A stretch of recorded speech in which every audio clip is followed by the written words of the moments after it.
मोहतरमा, बहुत बहुत शुक्रिया आपका कि आपने एक अहम मौजू पर मुझे बोलने का मौका इनायत फरमाया। और बड़े अफसोस की बात है कि बड़ी धूमधाम से हुकूमत की तरफ से इस बात को रखा गया, मगर 30 से ज़्यादा MP यहाँ पर मौजूद नहीं है। मैडम, पहले तो मैं वज़ीर आज़म की इस बात की मजम्मत करता हूँ और उनको बताना चाहूँगा कि जिना के बारे में उन्होंने जो कहा था, हम तो जिना के सख्त मुखालिफ है, इसलिए भारत को अपना वतन माने, मगर 42 में आपके प्यारे वीर और जिना की पार्टी ने नॉर्थ वेस्ट फ्रंटियर, सिंध और बंगाल में मिलकर हुकूमत चलाई और उस हुकूमत ने 1.5 लाख हिंदू और मुसलमानों को अंग्रेजों की फौज में शामिल कराया ताकि वो लड़े। तो किसी शायर ने अच्छा कहा था वजीर आजम के बारे में कि फरेब देकर जमाने को पारसा ना बनिए, इन्हें कहो कि वो बंदा बने खुदा ना बने, अमीर शहर यही चाहता या हजरत कि हमारी चीख गले में रहे सदा ना बने। दूसरी बात मैडम, हमारे वजीर दिफा जनाब राजनाथ सिंह साहब ने बड़ा ही अजीब व गरीब और तकलीफ दे बात कही उम्मुल मोमिनीन के बारे में और उम्मुल किताब के बारे में। उम्मुल मोमिनीन उनको कहते हैं जो हमारे प्रॉफिट मोहम्मद सल्लल्लाहु अलैहि वसल्लम की वाइफ हैं। वो हम तमाम मुसलमानों की माँ, हम उनको तस्वुर करते हैं, मगर हम उनकी इबादत नहीं करते, हम अपनी माँ की इबादत नहीं करते। उम्मुल किताब कुरान है, हम कुरान की इबादत नहीं करते, कुरान अल्लाह का बिजावा कलाम है।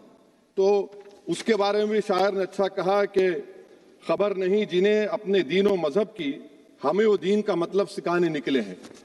अहम बात यह है कि मैडम, हमारे मुल्क का आइन का इस लफ्ज से आगाज होता है वी द पीपल। इसका आगाज भारत माता के नाम से नहीं होता है।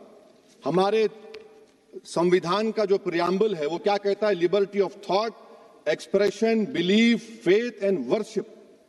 अगर दस्तूर का ये पहला सफा ये बात करता है तो फिर कैसे किसी शहरी को किसी खुदा, देवी, देवता की इबादत करने पर या सजदा करने पर मजबूर किया जा सकता है? आप ही की पार्टी से आज की जो बातें हुई है इसी कब हो रही हैं। हमारे कॉन्स्टिट्यूंट असेंबली में मैडम एक मोहतरमा थी रोहिणी कुमार चौधरी ने एक तजवीज दी थी कि प्रियम्बल में किसी देवी के नाम से शुरू हो। उन्होंने खास तौर से वंदे मातरम का जिक्र किया, मगर उसको कबूल नहीं किया गया। फिर KV कामत साहब ने एक तजवीज दी कि इट्स सिटीजन्स को बदलकर हर सिटीजन्स किया जाए और खुदा के नाम से शुरू किया जाए, वो तरमीम को मुस्तरद कर दिया गया। हमारे संविधान का उसूल यह है कि भारत क्या है, उसकी अवाम है, अवामी कानून की मुसन्निफ है, अवाम मर्जी से सबसे बालातर है, अवामी हाकिम है। मुल्क किसी खुदा, देवी, देवता, मजहबी इलामत के नाम से नहीं चलता, ना मुल्क किसी एक मजहब की मिल्कियत है। इसीलिए बाबा साहब अम्बेडकर ने क्या कहा था? उन्होंने मदर इंडिया के नजरिए को मुस्तरद किया। बाबा साहब ने एक नई इस्तिलाह वजह कर दी और कहा कि भैक्षित भारत, ये बाबा साहब अम्बेडकर ने कहा। अब मैडम, अगर मजहबी आजादी इस आइन का बुनियादी उसूल है तो सवाल ये पैदा होता है कि उस वक्त हमारे जो कॉन्स्टिट्यूंट असेंबली के प्रेसिडेंट थे जनाब राजेंद्र प्रसाद साहब ने किस बुनियाद पर वंदे मातरम को कौमी तराना करार दिया? ना तो कोई सेक्यूर रेजोल्यूशन है इसके बारे में।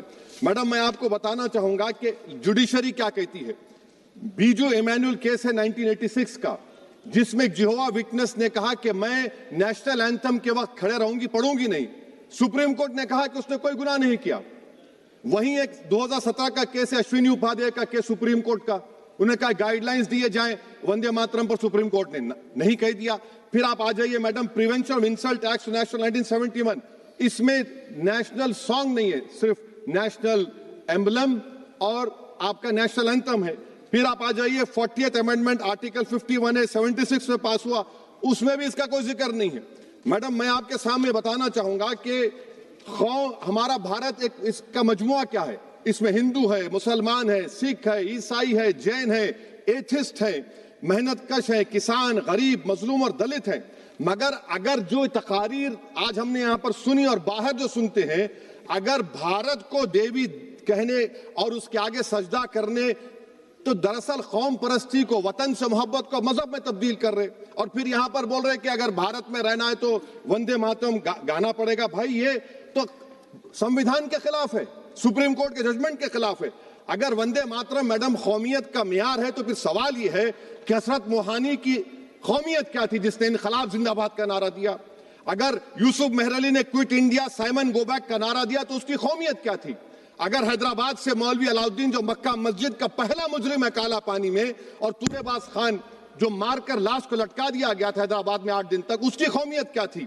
अगर इनायतुल्लाह काफी जो जिहाद का फतवा अंग्रेजों के खिलाफ दिया मुरादाबाद में, जब उनको 2 दिन में फांसी की सजा दी गई और जब फांसी की सजा के बाद जा रहे हैं तो इनायतुल्लाह मौलाना काफी की जबान पर क्या था? वो रसूलुल्लाह हमारे प्रॉफिट की नात पढ़ रहे थे। क्या पढ़ रहे थे? कोई गुल बाकी रहेगा ना चमन रह जाएगा, पर रसूलुल्लाह का दीन हसन रह जाएगा। तो उनकी कौमियत क्या थी? माल्टा की जेल में महमूदुल हसन, हुसैन अहमद मदनी 6 महीने माल्टा की जेल की ग्राउंड में पड़े रहे, उनकी कौमियत क्या थी? अल्लामा फजल खैराबादी का वो सेल काला पानी का पुकार कर से पूछ रहा है, जो वहीं पर मर गए, खबर वहां पर है, बताओ मेरी कौमियत क्या थी? मैडम, मैं एक मुसलमान हूं, मैं इस्लाम को मानने वाला बावकार इंसान हूं और मेरे मजहब की बुनियादी तालीम तौहीद है, ला इलाहा इल्लल्लाह, नहीं है कोई खुदा सिवा अल्लाह के। और कुरान में अल्लाह क्या बोल रहा? इय्याका नाबुदु इय्याका नस्तईन, तुम मेरी इबादत करो, मुझे मानो। मुझे कहां से मिल रहा? आर्टिकल 25 से मिल रहा है। मुझे कहां से मिल रहा है? Liberty of thought, expression, belief, faith and worship से मिल रहा है। तो इसको जोड़ना ये बहुत ही खतरनाक होगा। और हमारे प्रॉफेट मोहम्मद सल्लल्लाहु अलैहि वसल्लम जब मदीने को गए तो उन्होंने उस वतन के लिए दुआ की, कहा कि अल्लाह मदीने की मोहब्बत हमारे दिलों में और इजाफा कर दे, मक्के से ज्यादा कर दे। तो ये इस्लाम, मुसलमान होना, हमारे ईमान में मुल्क की मोहब्बत बीच में नहीं आती, और मुल्क से मोहब्बत है और रहेगी हमेशा, क्योंकि ये अजीम कुर्बानियां यहां पर शामिल है जिन्होंने जंग आजादी में हिस्सा नहीं लिया। आज अगर वो वतन की मोहब्बत का दर्ज देंगे तो बड़ा गलत होगा। मैडम, मैं आपके सामने एक चीज पढ़ूंगा। 1937 रविंद्रनाथ टैगोर ने लेटर लिखा सुभाष चंद्र बोस को, मैं सिर्फ किसी ने नहीं पढ़ा ये। क्या कहा टैगोर साहब ने? But parliament is a place of union for all religious groups and there the song can not be appropriate. When Bengali Muslims show sign of stubborn fanaticism, we regard it intolerable. When we too copy them and make unreasonable demands, it will be self-defeating. ये मैं इसको ले करूंगा madam, आप देख लीजिए। फिर दूसरी तरफ मैडम आप आ जाइए, मैं यहाँ पर बैठकर, हाँ, जितने तकारीर यहाँ पर हुए सब जनगण मन पर तनकीद किए। तो मैडम मुझे ये कहना पड़ेगा कि जनगण मन पर आप लोग इतनी तकलीफ क्यों उठा रहे हैं? आखिर इतनी तकलीफ क्यों है? तो मैं जब जाकर देखा तो मुझे 28 दिसंबर का ऑर्गेनाइजर मैगजीन का आर्टिकल मिला, जिसमें ऑर्गेनाइजर लिखता है कि what is the moral sanction behind government choice of Jana Gana Mana, except that it can be made an item of entertainment at the sumptuous parties thrown by government officials. आप बताइए, इसका बोलेंगे आप? और फिर उसके काइंड कैसा करते हैं? It will mean we can not love our motherhood.